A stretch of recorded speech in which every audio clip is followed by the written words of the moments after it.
So நான் வாழ்த்துறேன். இந்த படம் நிச்சயமாக நல்லாயிருக்கும், எல்லாருக்கும் பிடிக்கும். இந்த மாதிரி படங்கள் தான் வரணும். அது வருஷா எடுக்கும் பொழுது அது வந்து இப்போ நிச்சயமாக பேட் கேர்ளை வந்து ஒரு ஆண் எடுக்க முடியாது. பேட் கேர்ள்னு ஒரு தலைப்பு வைக்கிறதுக்கே ஒரு பெரிய தைரியம் வேணும். வெற்றிமாறன் எப்பொழுதுமே ஒரு பெரிய ஆச்சரியம். ஒரு நிறையா சம்பாதிக்கிறதுனால அவன் படம் பண்ணுறானான்னு தெரியல. ஆக்சுவலாக அசிஸ்டண்ட்டுக்கு நான்லாம் சம்பாதிக்கவே இல்லை. நிறைய படம் பண்ணிக்கிட்டே இருக்கான் அவன். ஆக்சுவலாக எனக்கு ஒரு படம் பண்ண வெற்றி. ஆக்சுவலி நான் வந்து அந்த மேடையில் பேசும்போது சிரிச்சுக்கிட்டே இருந்த வெற்றி ஒரு டைமில் திடீர்னு ரொம்ப அமைதியாகி மூஞ்சில் கை வச்சுதான். சாரி கேட்கணுமா, பகிரங்க மன்னிப்பு கேட்கணும்னு வந்திருக்கேன்னா. அதுக்கப்புறம் ஒரு ஆக்டர், அவர் பேர் அருள்தாஸ். அவர் ரொம்ப எனக்கு பிடிக்கும். அவர் மூஞ்சியை பார்க்கும்போது ஒரு பழைய தமிழ் உள்ளே இருக்கும், ரொம்ப கருணை இருக்கும் முகத்தில். அவர் கூட ரொம்ப நாள் ஒர்க் பண்ண நினச்சேன். அவர் ஒரு 3 நாள் வந்து ரொம்ப கஷ்டப்பட்டு பெரிய பிரபலமாகவே ஆகிட்டார் என்னை திட்டி ஆக்சுவலி. அவருக்கு என் மன்னிப்பை தெரிவித்துக் கொள்கிறேன். அதுக்கப்புறம் வெற்றிமாறன் சார் ஆகட்டும், அனுராக் கஷ்யப் சார் ஆகட்டும், and especially when it comes to Mysskin sir, definitely அவருடைய திரைப்படங்கள் நம்ம பார்க்கும் பொழுது நம்மளுடைய மனதை வேறு எங்கேயுமே கொடுக்க முடியாது. அவர் பேச்சுக்கும் அப்படி தான் டெஃபினட்டாக. அண்ட் இன்னொரு முக்கியமான விஷயம், இன்ஸ்டாகிராமில் எங்கேனாலும் நம்ம ஃபில்டர் போட வேண்டியிருக்கு. பட் ஃபில்டர் போடாமல் பேசக்கூடிய ஒரு மனிதர் நிச்சயமாக மிஷ்கின் சாராகத்தான் இருப்பாங்க. Let's welcome Mysskin sir to share his wishes.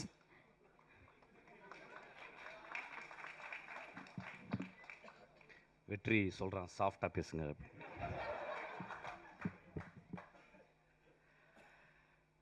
I couldn't see the movie, though you sent the movie.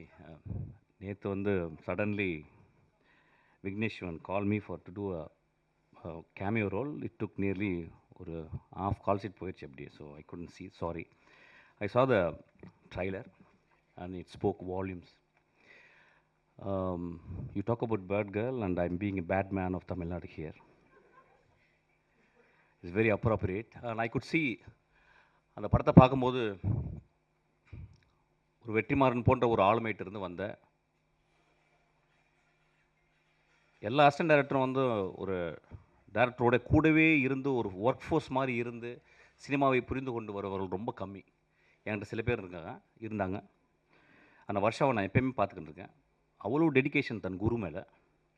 அந்த டெடிக்கேஷன் எப்படின்னு கேட்டால் வந்து சும்மா ஒரு 2 வருஷம் இருந்துட்டு ஒரு படத்தை கற்றுக்கணும் இல்லாமல் முழுக்க அந்த பெண் அந்த மனிதரை பார்த்து, குருவை பார்த்து நேசித்து அவன் எப்படி சினிமா செய்கிறான், அவன் எப்படிப்பட்ட சினிமா செய்கிறான் பார்த்து செதுக்கி வளர்ந்த அந்த ஆளுமை இந்த படத்தினுடைய ட்ரைலரில் தெரியுது. ஆக்சுவலி அதுக்காக அவளுக்கு பெரிய கரகோஷத்தை கொடுக்க நான் கேட்குறேன்.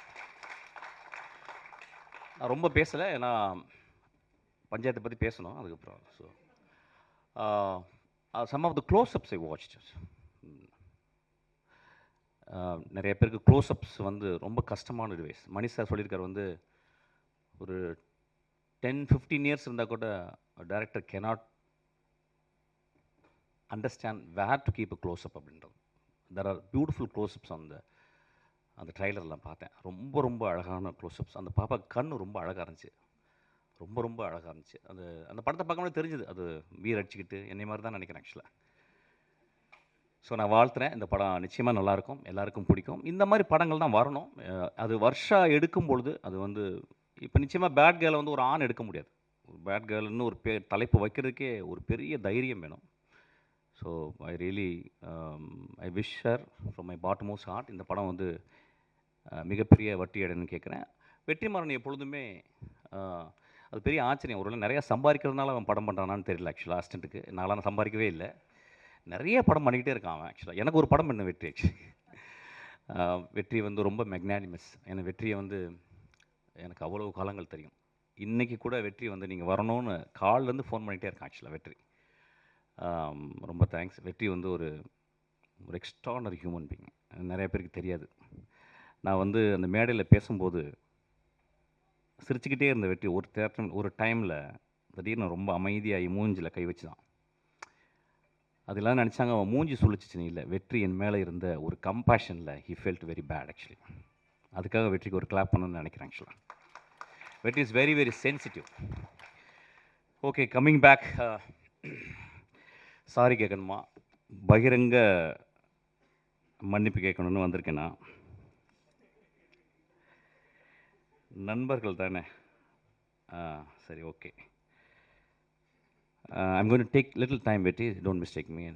Don't stop me. Actually, I think I should also speak from my heart and my pedestal.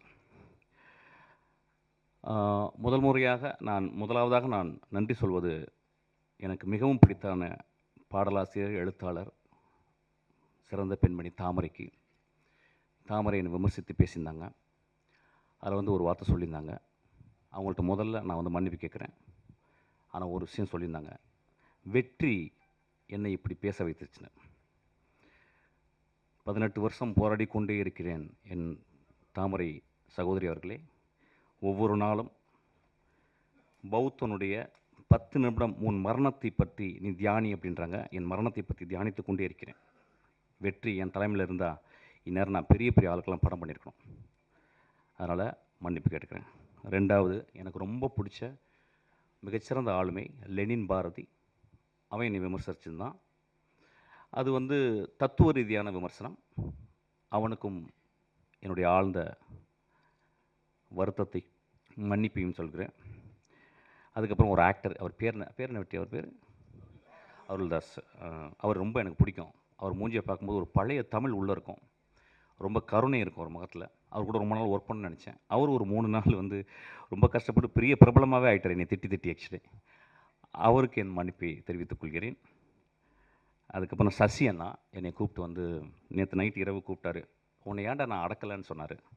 அந்த அன்புக்கு நன்றி. அவரிடம் மன்னிப்பு கேட்குறேன். லட்சுமி ராமகிருஷ்ணன் என்ற ஒரு 3 நாளாக பேசிட்டே இருக்காங்க, நான் பேசவே இல்லை. எனக்கு என்ன பேசுவாங்கன்னு தெரியும், என் தாய் போல்.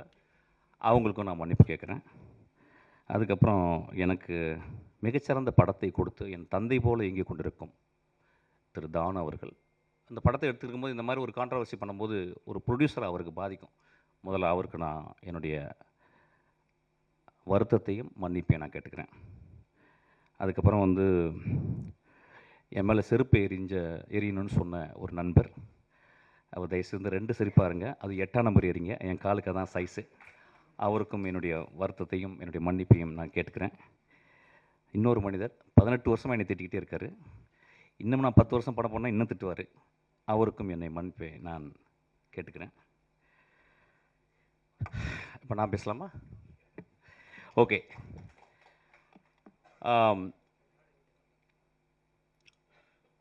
ஃப்ராய்டு ஜோக்ஸ் அண்ட் அன்கான்ஷியஸ்னு ஒரு புக் எழுதியிருக்கார்.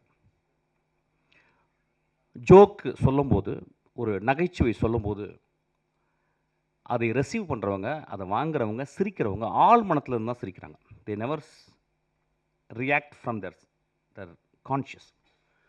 ஒரு ஜோக்கினுடைய இயல்பு. அன்றைக்கி மேடையில் அதுதான் நடந்துச்சு. நான் அதாவது அமீரிடம் அதுக்கப்புறம் வெற்றிமாறன் மன்னிப்பு கேட்குறேன். நிறைய பேர் அவங்க 2 பேரையும் திட்டினாங்க. அதாவது முகம் சுளிக்கிற மாதிரி பேசுறதுக்கு அவங்க சிரித்தாங்கன்னு சொல்லிட்டு. அவங்க சிரித்ததை விட மேலே இருந்த எல்லாரும் கீழே அந்த பத்திரிக்கையாலும் விழுந்து சிரித்தாங்க. அது அந்த வீடியோவில் இருக்குது, அதை நீங்கள் பார்க்கணும். ஒரு ஜோக்காக தான் நான் மீன் பண்ணேன். ஆக்சுவலாக 2-3 வார்த்தைகள் மேலே போயிடுச்சு. அது அப்படி தான் சில நேரங்களில் அது மனதிலேருந்து பேசும்போது அப்படி ஆயிடுச்சு. அதுக்காக நான் மன்னிப்பு கேட்டுக்கிறேன். ஆனால் joke is meant to be a joke. அது யாரையும் நான் அந்த இடத்துல ஒரு பர்டிகுலரான ஒரு பர்சனை நான் விமர்சிக்கிறவே இல்லை, ஒரு பர்டிகுலரான ஒரு மனிதனை தாக்கணும்னு எண்ணமே இருந்ததே இல்லை. என்னுடைய ரொம்ப நேசத்துக்கு சொந்தமான என் விஷால், நானும் சண்டை போடும்போது, என்னை மோசமாக பேசும்போதும், என்னை பற்றி அடுத்தவங்கள்ட்ட தப்பாக பேசும்போதும், நான் ரொம்ப வெகுண்டு மேடையில் பேசும்போது ஒரு வார்த்தை கூட அவனை நான் மோசமான வசை வார்த்தைகளால் பேசலை. நான் சொன்ன ஒரே வார்த்தை பொறுக்கின்னு சொன்ன வார்த்தை தான். எனக்கு அந்த வார்த்தையை சொல்லி அளந்து தான் சொன்னேன். நண்பர்களே,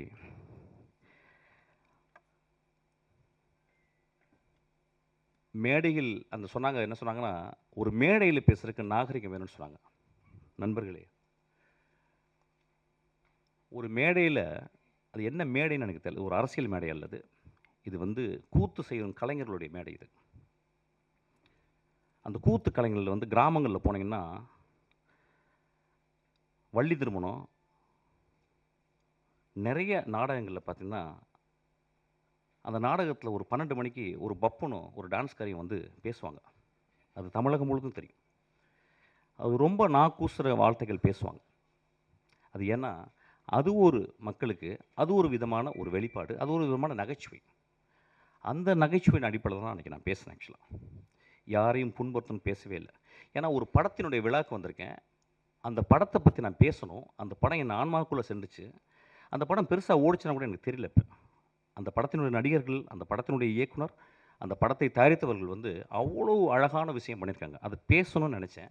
அதை பேசுறதுக்கு வந்து இந்த படம் நல்லா இருக்கு, இந்த படம் இப்படி இருந்தால் நல்லாயிருக்கும்னு நான் பேசல. என் மனதில் ஆழத்திலேருந்து தான் பேசினேன்.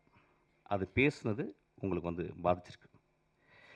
நான் கேட்குறேன், திருக்குறளில் காமத்துப்பால் இல்லையா? பெருமாள் முருகன் எழுதின சங்கத்தில் எத்தனை தடவை அல்குல் என்ற வார்த்தையில் உபயோகித்திருக்காங்கன்னு சொல்லி அவருடைய கட்டுரையில் இருக்கு. இப்படி நான் சொல்லிக்கிட்டே போகலாம். ரொம்ப நாளைக்கு முந்தி ஒரு படம் வந்துச்சு. அந்த படத்தின் பேர் இருட்டறைக்குள் முரட்டு குத்துக்கள். நெஞ்ச தொட்டு சொல்லுவோம். அந்த டைட்டில் முதல்ல வந்தவுடனே அந்த இருட்டறைக்குள்ளே முகமது அலியும் டைசனும் பாக்ஸிங் போகிறான்னு நினச்சோம். மனசத்தோடு சொல்லுங்கள். ஒரு ஆபாசமான டைட்டில் இல்லையா? வித் டியூ ரெஸ்பெக்ட் அந்த டேரக்டரையும் அந்த ப்ரொடியூசரையும் பற்றி நான் பேசலை. ஒரு எக்ஸாம்பிள் சொல்கிறேன். அப்போ அந்த படத்தை பார்த்து, ஓ அதுக்குள்ளே 2 பேரும் பாக்ஸிங் போட போகிறாங்கன்னு படம் போன பிறகு அதே மாதிரி பாக்ஸிங்காக படத்தில் இருந்துச்சு. இப்போ இந்த 10 வருடங்களில் வந்த மோசமான விரச காட்சிகளை கொண்ட படம் இல்லையா அது? அப்போ என் நண்பர்கள் அந்த படத்தை பற்றி யாராவது விமர்சித்தாங்களா? என் தம்பி விஜய் சேதுபதி, என் தம்பி தியாகராஜன் குமார் ராஜா ஒரு படம் எடுக்கிறான். அந்த படத்தினுடைய முதல் ட்ரைலரில் தம்பி பேசிகிட்டே வந்து கடைசி வார்த்தை, அது வேணாம், இது இல்லை, அது இல்லை, அதுன்னு சொல்லி கடைசியில் ஒரு வார்த்தை சொன்னான் பார்த்தீங்களா? அந்த வார்த்தை கெட்ட வார்த்தை இல்லையா? அன்றைக்கி நண்பர்கள் சும்மா இருந்தீங்களா? எல்லோரும் பார்க்குறாங்கல்ல. 3 நாட்கள் என்ன கிட்டத்தட்ட 500 பேர் எனக்கு ஃபோன் பண்ணாங்க. நண்பர்களே, பெண்கள் ஃபோன் பண்ணாங்க நிறைய பேர். பத்திரமா இருங்க அப்படின்னாங்க. ஐயா, என்னை பற்றி நீங்கள் சொல்லணும்னா என்னுடைய படங்களை பார்த்து சொல்லணும். என்னை பற்றி சொல்லணும்னா வெற்றிமாறன் இன்னைக்கு அழைச்சிருக்கான்ல, அவன்கிட்ட கேளுங்க. என்னை பற்றி உங்களுக்கு தெரியும்னா என் தந்தை போல் ஒருத்தர் உட்காந்துருக்கார் பாருங்க, அவர்கிட்ட கேளுங்க. நீங்கள் நேராக வந்து என்கிட்ட ஃபோன் பண்ணி திட்டலாம், பேசலாம். எவ்வளவு 3 நாட்கள் எல்லா தொலைக்காட்சியில் நான் தான் இருந்தேன். என் படங்கள் நல்ல படங்கள் இல்லையா? என் படங்களில் சமூக கருத்து சொல்லலையா? என் படங்கள் பேரன்பு இல்லையா?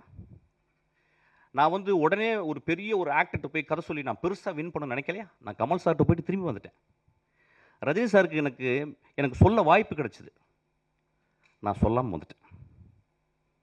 படங்களை நேசிப்பவன் இல்லையா? படங்களையும் மனிதர்களையும் மனித இனங்களையும் பிராணிகளையும் இயற்கையும் நேசிப்பவன் ஐயா நான்.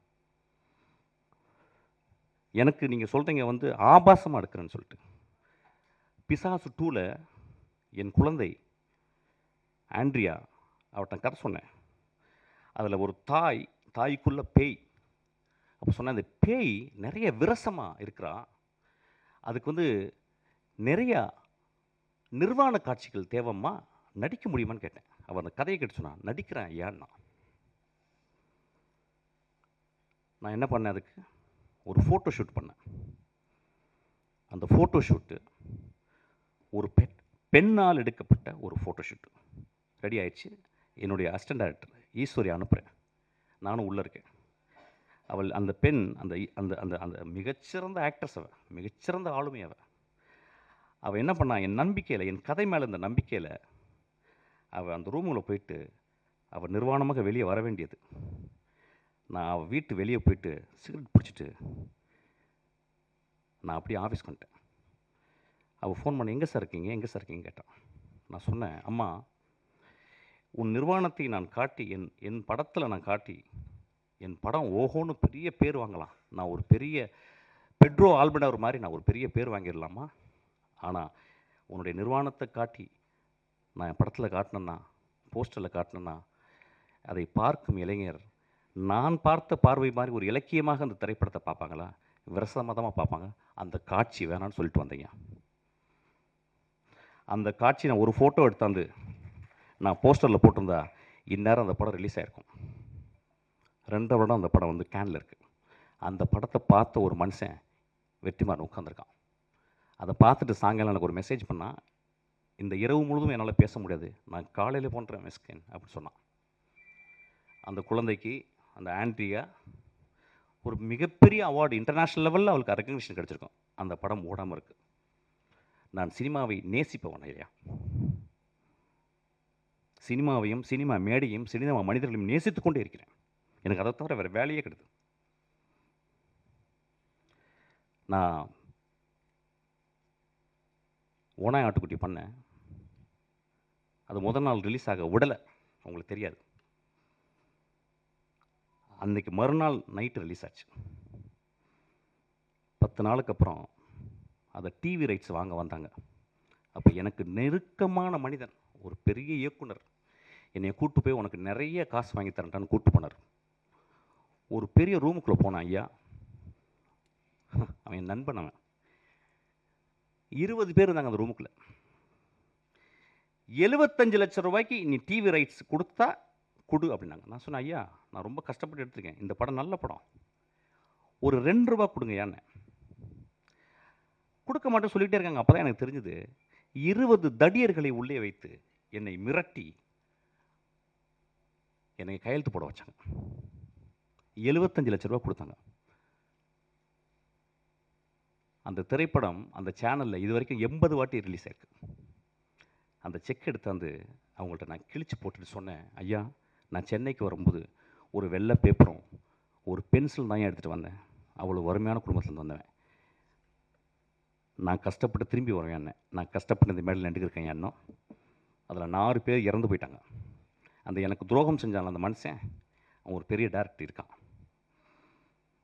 ஒவ்வொரு தருணமும் நான் துரோகத்தை அனுபவித்துக் கொண்டே இருக்கிறேன். எப்படி ஒரு சக மனிதனை பார்த்து என்னால் மோசமாக பேச முடியும்? பேசுறதுக்கு ரீசனா? பேச வேண்டிய கட்டாயம் ஐயா. ஒரு விழாவில் வந்து அந்த விழாவை நான் கூடி விற்கணும். எதுக்கு நான் கொட்டுக்காலிக்கு நேக்கடாக நிற்கிறேன்னு சொன்னேன்? அப்படியாவது கவனத்தை ஈர்க்கணும்னு நினைக்கிறேன். இந்த படத்துக்கு நான் இப்போ பேசுறதுக்கு அப்படியாவது இந்த படத்தை கவனத்தை ஈர்க்கிறது. எனக்கு அவ்வளோ புத்தகம், 40 வருஷம் புத்தகம் படிக்கிறதுக்கு எனக்கு டைமே இல்லை. 40 வருஷம் படிக்க வேண்டிய புத்தகம் இருக்குது. அவ்வளவு மனிதர்கள் நேசிக்க வேண்டியது இருக்குது. அவ்வளோ கண்ட்ரி நான் விசிட் பண்ண வேண்டியது இருக்குது. மன்னிப்பு கேட்டதுக்கு என்றைக்குமே நான் தயங்க மாட்டேங்க. உதிரிப்பூக்களில் ஒரு சீன் வரும், கடைசி சீனு. அதில் வந்து அந்த அந்த மோசமான மனிதன், அந்த ஈவில், அவன் கடைசியில் சொல்லுவான் அந்த ஊர் மக்களை பார்த்து. ஊர் மக்கள் சொல்லுவாங்க, நீ சாவிடாமாங்க. அவன் சொல்லுவான், எனக்கு ரொம்ப வருத்தம், இவ்வளோ நாள் கெட்டவனாக இருந்தேன், உங்களுக்கு நான் வந்து எல்லாரையும் கெட்டவனாக்கிட்டேன், அது ரொம்ப வருத்தமாக இருக்கேன். நண்பர்களே, நான் உங்கள் முன் மண்டியிட்டு மன்னிப்பு கேட்டு உங்களை எல்லாரும் நான் கடவுளாக்குகிறேன். நன்றி.